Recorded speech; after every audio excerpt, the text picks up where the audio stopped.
El talento en artes marciales no existe. Bienvenidos y bienvenidas a un nuevo video del canal. Sé que ya con esta frase inicial he abierto la polémica, pero bueno, vamos a intentar hoy hablar de un tema de mucha controversia que siempre genera oposiciones enfrentadas, y es: ¿realmente el talento existe ya no solo en deportes de contacto o en artes marciales, sino en cualquier área de conocimiento en general? ¿O la práctica es el maestro y al final es una cuestión de tiempo y práctica, como digo, para alcanzar unos objetivos altos?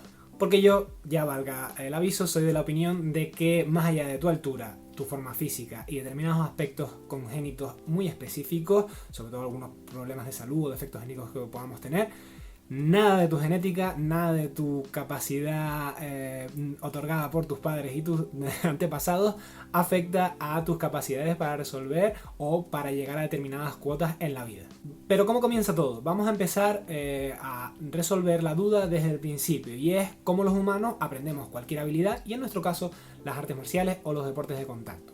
Pues empezamos por un juego, y es que al principio se nos tiene que exponer lo que estamos haciendo de tal manera que entendamos lo que se puede hacer, lo que no se puede hacer, cómo ganar, si estamos ganando o estamos perdiendo.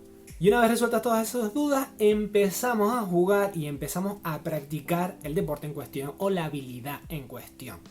Todo esto le sonará mucho a aquellas personas que hayan sobre todo practicado deportes de lucha en el suelo, que en mi opinión es el menos intuitivo de todos, porque un puñetazo en la cara, una patada en la cara, se entiende rápido quién va ganando, se entiende rápido quién va perdiendo, pero las luchas en el suelo son un poquito más complejas, menos intuitivas, y a veces, pues yo recuerdo mi primera clase de decir, pero ¿qué están haciendo estas dos personas en el suelo? ¿Quién va ganando? ¿Quién va perdiendo? Y estar totalmente perdido. Y eso es a lo que me refiero con obtener esa base sólida de saber lo que se puede hacer, lo que no se puede hacer, cuándo vas ganando, cuándo vas perdiendo. Ya no solo en un tema de puntuaje deportivo, sino realmente, oye, pues si tú estás en 100 kilos en la parte de abajo, pues estás en una mala posición. Entonces, eso al principio puede no parecer lo más obvio, y ya los que van teniendo experiencia pues sí que resulta intuitivo, pero recuerden esa primera clase, recuerden ver a dos personas en el suelo luchando y no entender absolutamente nada. Por lo tanto, empezamos por ahí. Empezamos porque tenemos que entender muy bien las bases, y ya a partir de ahí empezamos a practicar. El problema con esta práctica, y todos los argumentarios que voy a decir vienen del libro Peak, ¿vale? Este libro de aquí, que recomendaré al final en el bonus track, como siempre, para que se lo lean ustedes y puedan sacar sus propias conclusiones también. El problema que defiende este libro es que este tipo de práctica solo mantiene nuestro nivel. ¿A qué me refiero?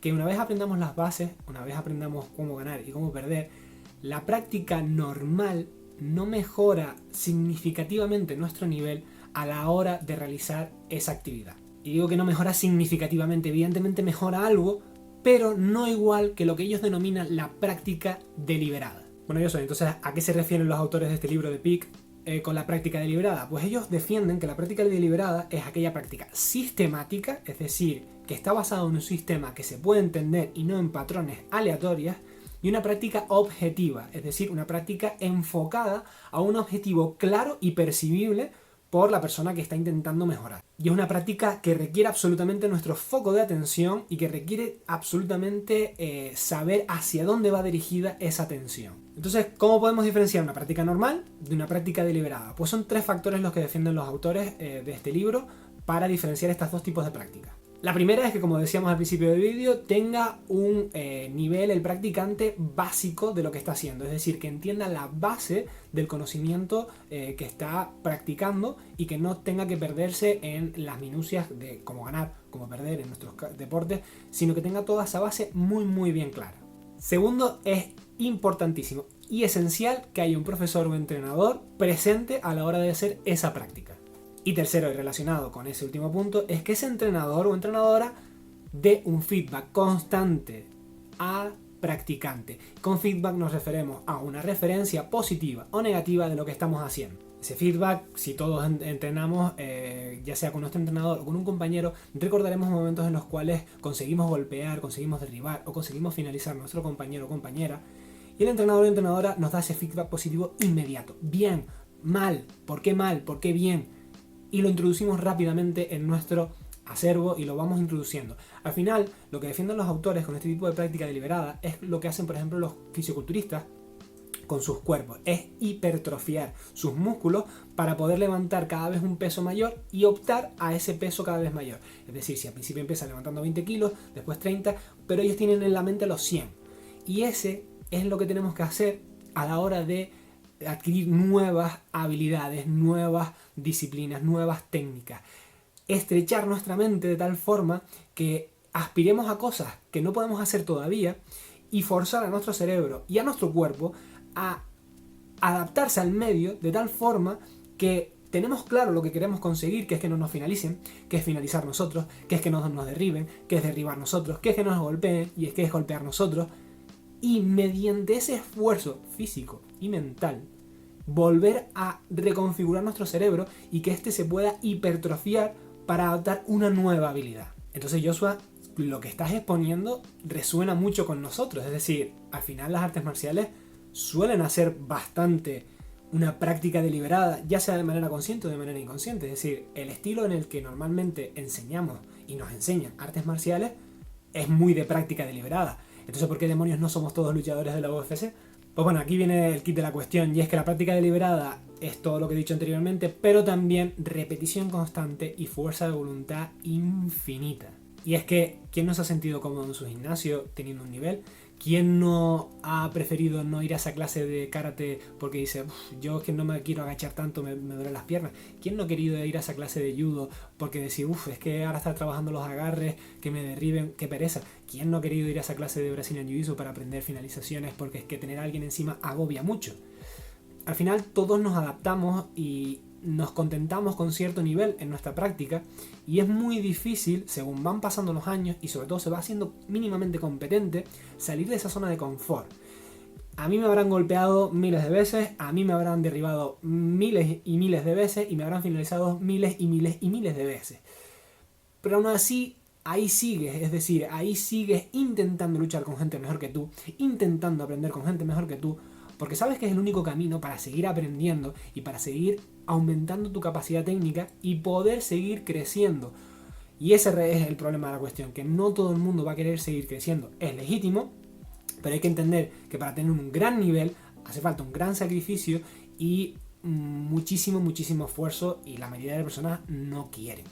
Vale, Joshua, pero y las típicas cosas que te vienen más por genética que porque te lo hayas currado tú, como puede ser una memoria fotográfica, un alto coeficiente intelectual si te ha venido por parte de tu genética.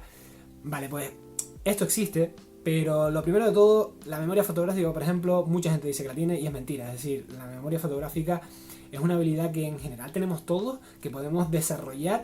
Y la verdadera memoria fotográfica creo que la tiene muy poca gente en el mundo, aunque mucha gente dice, no, yo tengo memoria fotográfica. No, el que tiene memoria fotográfica es uno entre millones de personas, ¿vale? Pero uno de los autores del libro, Erickson, el doctor Erickson, en 1975 hizo un estudio con distintas personas que habían entrado en primer año de universidad, ¿vale? Entonces lo que cogió fue un montón de grupos de esos jóvenes, y tanto chicos como chicas, de distintas carreras, de distintas etnias, distintos bagajes culturales, becados, sin becar, es decir, para tener el mayor campo de estudio posible. Y lo que hizo fue proponerles aprenderse una serie de dígitos, es decir, una serie de dígitos que no tenían ninguna relación en principio entre sí, y a ver hasta dónde llegaban en todo el curso. Es decir, les dio todo el curso para atacar ese problema de la manera que ellos y ellas quisieran. Es decir, podían hacer todo lo que quisieran. Al final del estudio se demostró que la mayoría de las personas que le dedicaban mucho tiempo, mucho esfuerzo, y en general la mayor cantidad de dígitos que podían aprender las personas eran 80 y 82 dígitos. Y ahí era el máximo, es decir, por mucho esfuerzo que le metieran, por mucha capacidad de memoria al principio, a lo mejor había personas que en 2 días aprendían 20 o 30 dígitos y después tardaban todo el año en llegar a esos 80, y había personas que se aprendían 5 una semana, 5 a la siguiente, iban más despacio, pero al final todo el mundo llegaba a esos 80-82 dígitos como máximo. Por lo tanto, el profesor Anderson demostró que al final con trabajo más o menos todo el mundo llega a un límite. Pero sobre todo, lo más interesante del estudio era que aquellas personas que llegaban más altos, es decir, los que llegaban a los 80, a los 82, rara vez eran personas que directamente se sentaran y memorizaran fotográficamente toda esa lista de números o se dictaran en la cabeza 3, 4, 5, 6, 7. Pocas de esas personas llegaron a esos dígitos. La mayoría de personas eran como un alumno que él describe en el libro, que era corredor, es decir, le gustaba ir a correr, de triatleta, maratones, medias maratones, todo este tipo de cosas, ¿no? Y lo que hacía esta persona era asociaba dígitos a tiempos, es decir, en la carrera de Salt Lake City hice 3:14, 3 horas 14 minutos. Entonces él asociaba ese primer dígito a esa carrera y iba asociando carreras a los dígitos que había en el número que le había puesto el profesor Ericsson. Entonces demostró que no solo es el trabajo duro, sino la capacidad de adaptación y de coger de otras fuentes alternativas para llegar a esa memoria. Entonces, lo que demostró el profesor Ericsson y lo que intento demostrar es que no solo cuenta la cantidad de esfuerzo que tengas, la base que tengas de serie, es decir, tú podías haber tenido muy buena memoria y a lo mejor aprenderte esos 40 dígitos en el primer mes, pero si no buscas un método mejor, te vas a estallar contra ese número de 40 porque no te vas a saber adaptar. Y son los que se adaptan, los que buscan nuevas alternativas, los que buscan formas distintas, los que van a llegar a una mayor ventaja. No normalmente los que tienen un campo genético superior. Entonces, Joshua, ¿de verdad que los genes no importan en nada? Sí que importan, sobre todo en deportes de contacto, el que importa es la altura. Es decir, una persona alta tiene una ventaja sobre una persona baja. En deportes de, por ejemplo, de mucho contacto, como las MMA, pues puedes golpear más lejos, tienes mayor distancia, agarras más fuerte, normalmente una persona alta es más pesada. Entonces la altura afecta, sobre todo cuando no es deportivamente, porque te puedes enfrentar a personas más pequeñas que tú y tienes una ventaja. Tu forma física, es decir, si tienes el centro de gravedad muy alto o muy bajo, si tienes las extremidades cortas o largas, si tiendes a muscular rápido o te cuesta mucho coger músculo, si tiendes a coger grasa fácilmente o no, todo eso también evidentemente afecta a tu forma de luchar. Evidentemente puedes luchar un poco contra tu genética, si tiendes a engordar, pues comiendo bien y durmiendo bien, si te cuesta coger músculo, pues lo mismo, pero es evidente que te va a costar un poquito más, ¿no?